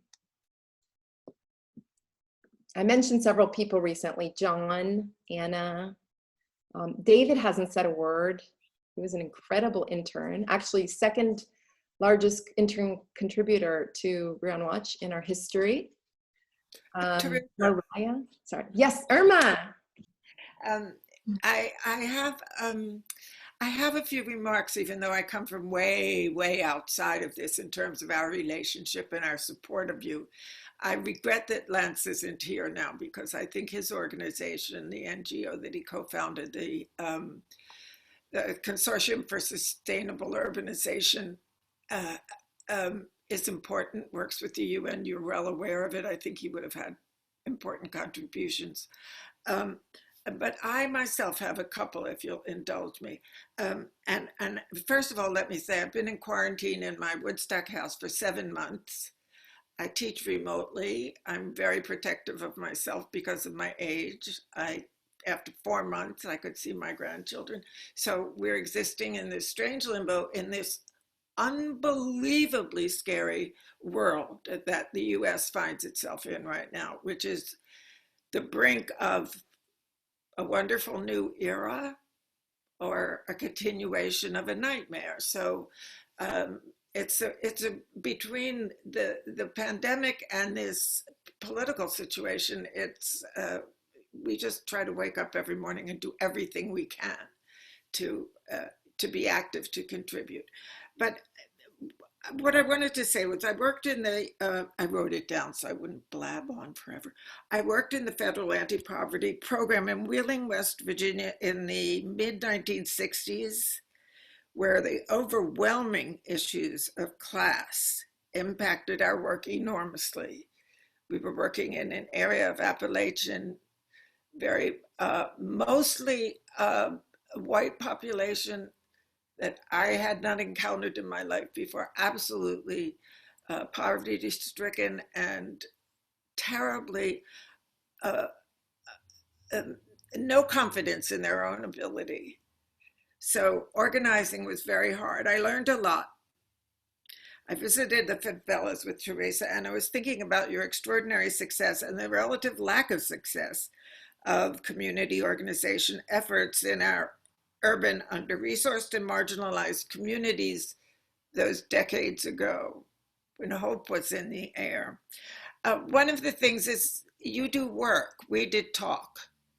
And I think that that was unfortunate.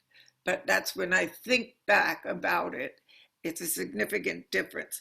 But they're different times, different locations. And it seems to me that the breadth of your collaborators, your whole community, the depth of your collaborations, and Teresa, your clarity of thought and non-hierarchical principles are fundamental. And I would like to think about this a little bit more and perhaps write about it, because there's some, and I preface this with saying, I believe in history and I believe in science, and nothing comes from nowhere.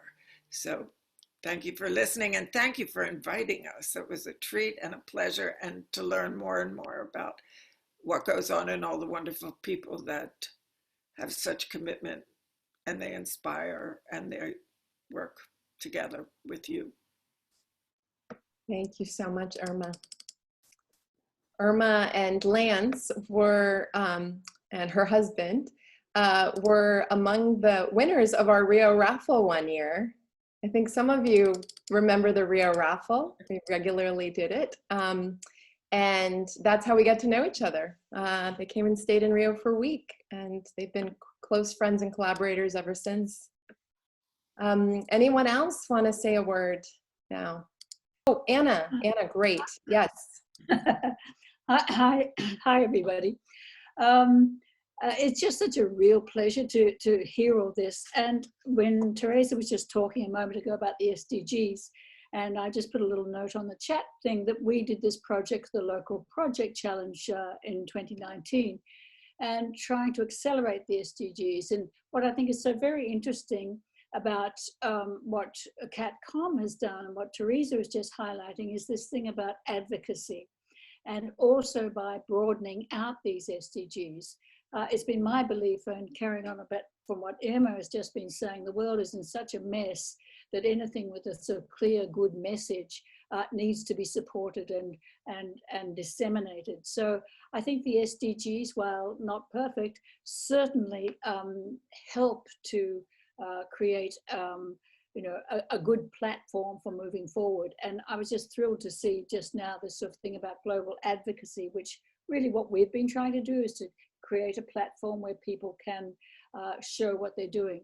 And as we were so thrilled to see those 3 projects that were just sort of profiled that are now up on the site that we are doing. And we're finding a lot of people are commenting on them. So congratulations, and keep up the good work. It's just marvelous. Thanks. Thank you so much, Anna. I just shared the SDG link that based on our analysis or how we engage that could be useful. So I think Teresa, sim. can I say a few words? Yes, and then we'll go to Kathy next. Wonderful. Obrigada, Felipe. Okay. So good night, everybody. It's great to meet all of you in this night of celebration. My name is Felipe. I'm a recently graduated law student, and I've been a member of the CLT project for almost a year now.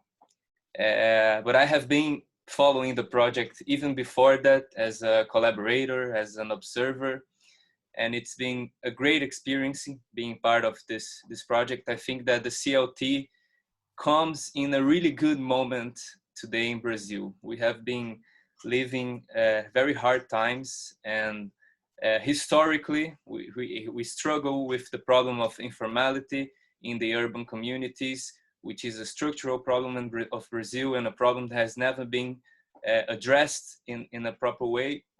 And recently we have adopted a policy of individual titling to those communities as the main form of regularization, which is in one side helps with the informality problem and ensure a level of security of tenure for these communities, but in the other, it opens to another threat, to another danger, which is the interest of the real estate market and the financial market in the territory which is occupied by favelas. In Rio, we have a very special, a unique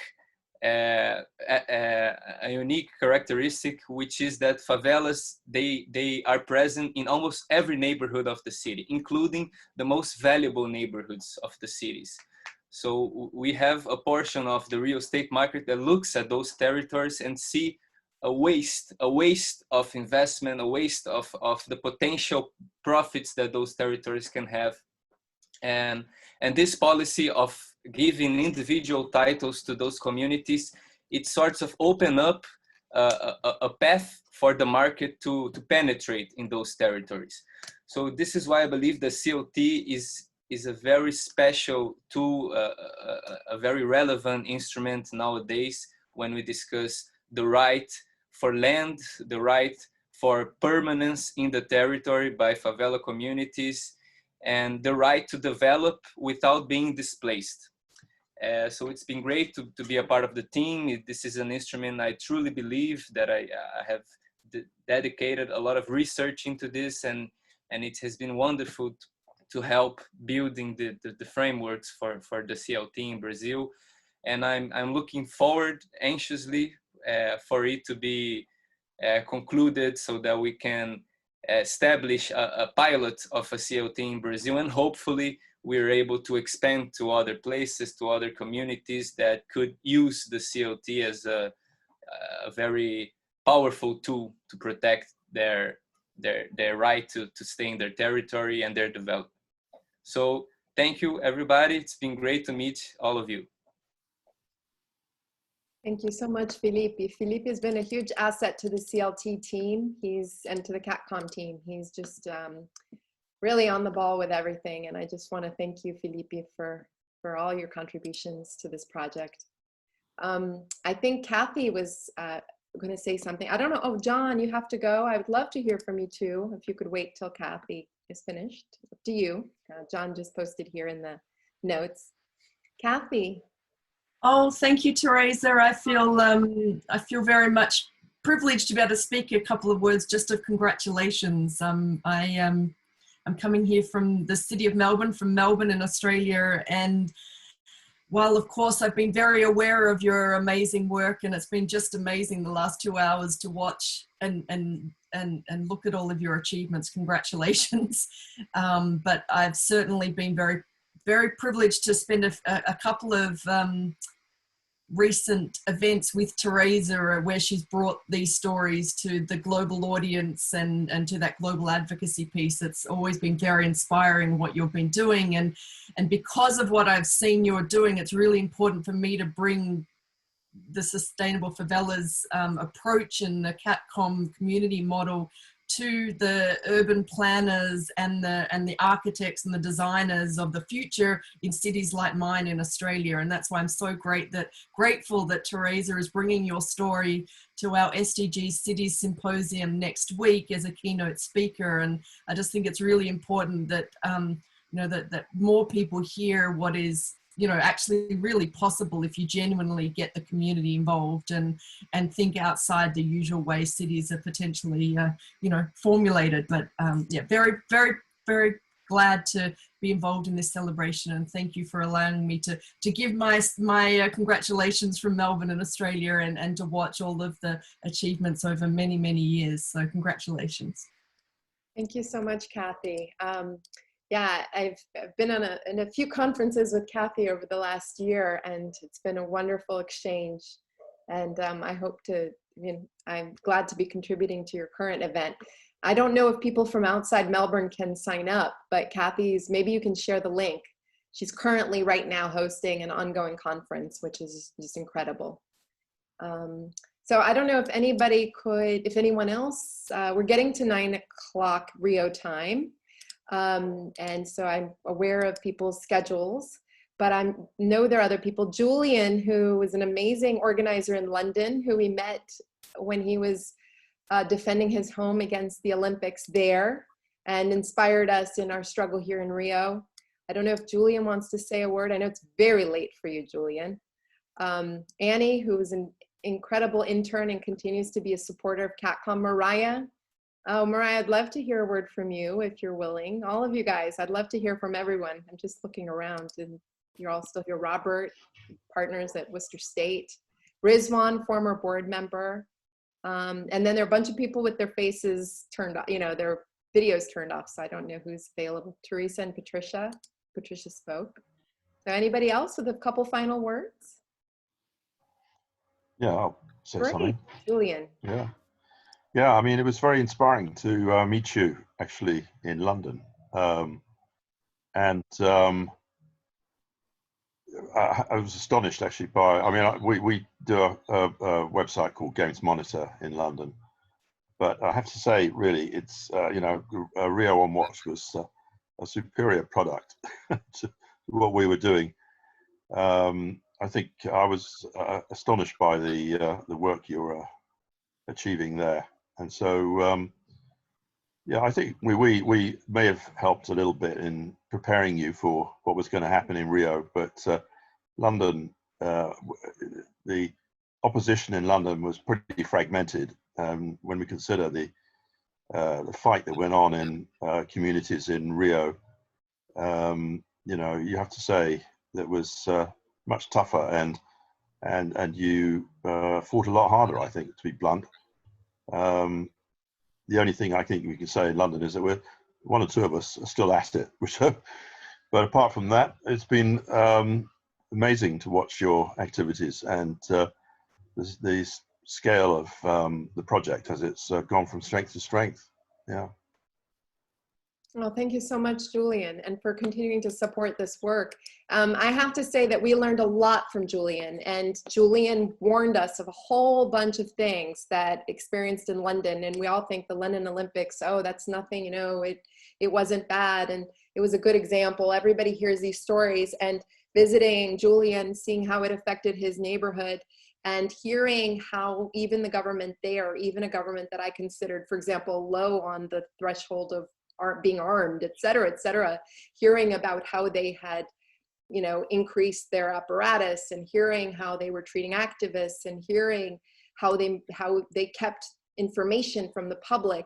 All of these things were huge warnings for us. So knowing this early meant that we knew that, if it happened that way in London, those are pretty likely to happen in Rio. And it gave us some warning for us to be able to, at the very first sight of any of those things, start telling people here, look, in London, this happened.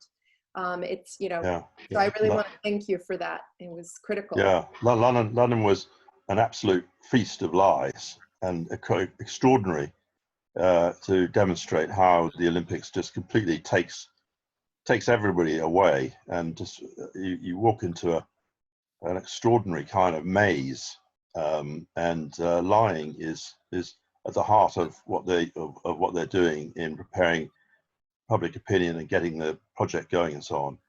It's unbelievable the scale of lying in London, and looking at every Olympic since. But it was a wake-up call to see how and it's still going on. I mean, it is abominable. Anyway, enough. Thank you, Julian. Yeah. So thank you. I see that Alex, and Natalie just left. Anybody else want to say a final word before we finish? I know it's just past 9. Yes. Hey, hi. Hey, Rizwan, yay. Nobody Rizwan else wants on to the go. board for a number of years. He was critical in our development of CatComm strategy. Critical. Yeah, I was trying to think back of how it started. I mean, funny thing, I'm not sure if you know this, but my journey, or the reason I started working with impact and projects and change is a book I read when I was 19 called Race, Class, and Struggle, and that was really the place that I started all my and I guess I mean I met Teresa 2009, by which point I'd already been working with projects for about 10 or 12 years, and one of the things I often don't reference is that I started off as an activist myself, and most of my early years activism was all about race, class, and struggle. So basically, anti-discrimination and communities. I used to work in inner city projects. I do remember the London Olympics, and then the struggles around those. But I was trying to track back. So how we even got together. It was a connection through Lotus Bautista. I don't know if you remember her, but yeah, that would have been in November 2009. And one of my earliest memories is a Wikimedia event that you took me to. It's in Rio. And I remember all those. I remember the first strategy conversations in the Ashoka office. And then the whole conversation about whether or not to aim to be an Ashoka fellow or not. I think they missed out, and they should have had you on as an Ashoka fellow for sure. But yeah, it's amazing to see all the people and the journey, and to see how it's 10, 11 years have already gone by. Yeah, it's just it's really nice, and it's, now looking at all the slides you're showing, everything looks so mature, compared to even in 2009 it was reasonably mature, but now everything looks like very flash. All the pictures and the slides, and so yeah, big congratulations, and very proud to have been a part of the journey. And yeah, hopefully I'll come full cycle and find a way now to see if we can get you to start advising other organizations around the world that are working with social inclusion and and informal communities. So yeah, congratulations, and how to the next stage. Thank you, Riz. Armando just asked you about the book, so if you want to share in the chat there more information. Yeah, there's a fabulous book if you haven't read it. It's by a guy called Lewis Kushnick, who I, funnily enough, ended up knowing personally in the end. But yeah, the book's called Race Class. So anyone else? Because in Rio things go on and on for hours. We're not going to do that now, but I want to thank my parents too, because I know that they're watching, and I want to say thank you to them because they've been incredibly supportive of me for many, many years, including Catalytic Communities. So I see my dad there, and I want to say thank you, Dad. And I know Mom's, I'm sure they're nearby. And my brother Andre also, who is actually instrumental. The funny story, so when I first had the idea for Catalytic Communities, I came up with a few names, and I shared them with my family, and they voted.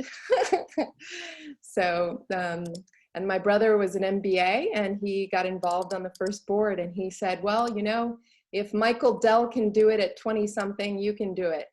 If you can start a company, you can start a nonprofit. So I just want to thank you guys. And yeah, anyone else? And I think it would just be great if anyone else from the team wants to say a final word of thank you. I know Clara spoke a bit at the beginning, and we didn't get to hear much more from Clara. Or if Julio or Catherine. Yeah, I can say a few words. Mainly just like words of thanks to all our partners. Since I do help Teresa with the fundraising part, I want to thank especially our donors for allowing us to carry out our work. We do have a very flexible way of working. We respond to the needs that are coming up from the ground. So having support from individual donors allows us that flexibility. And I'm really, really thankful for everyone who supports us in an ongoing or in a one-time basis. But yeah, so I guess that's mainly it.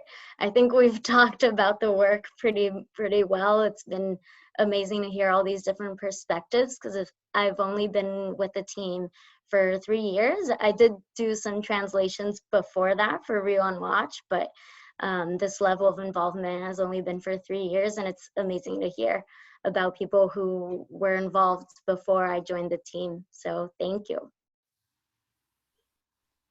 Thank you, Clara. I think maybe we can close. I don't know if we should sing happy birthday like we did in Portuguese yesterday. David didn't say a word, Mariah either, and I kind of was hoping you guys would say a word, or maybe Emmett. I can say something really quick. Oh, I was good. actually writing, I've been racking my brain for the past 2 hours trying to think of something concise and eloquent to say to encapsulate how much that CatComm has meant to me over the past 5 years. I mean, it has just been fundamentally changed the way that I view the world and activism and what I want to do to make change. So thank you to all of you for being a part of that. And thank you especially to Teresa for being such a phenomenal mentor, teacher, friend. Congratulations. I hope that I can be of use in the future in any way that you possibly need. And I know I've literally been trying to think of something for the past 2 hours, so glad I got to sneak it in. That was great. Thank you, David, and good luck on your grad school applications as well. Thank you. Anyone else? Mariah, yes. Yeah, I'll go. I'll also keep it really short, but I was an intern in 2016 with David, actually, and it was totally transformative. It was my first exposure to urban planning. It was my first exposure to grassroots organizing, super empowering. I focused my projects and what I wrote about on Little Africa and the port zone, so it was really important and yeah, almost life-changing to work with Black Brazilians and work across the diaspora. Felt so much solidarity, so that was really, really important for me. And yeah, I learned so much from the team. I consider Teresa a huge mentor of mine. I'm still learning from, people that I interned with in 2016. And yeah, because of CatComm, I went off to do a master in urban planning at the Harvard Graduate School of Design. So I just wrapped that up in May. And yeah, throughout that program, I thought about the planning and practicing principles that I learned at CatComm.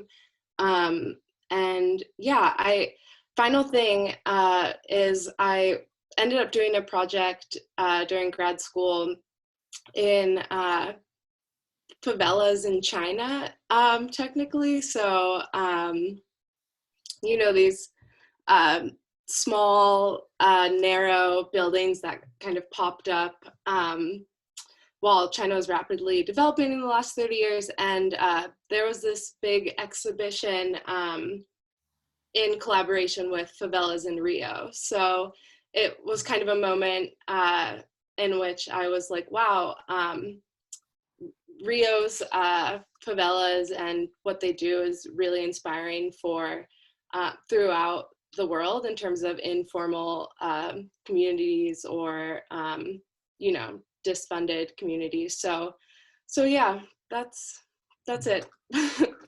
Thank you so much. This is an awesome celebration. Thank you, Mariah. Yay.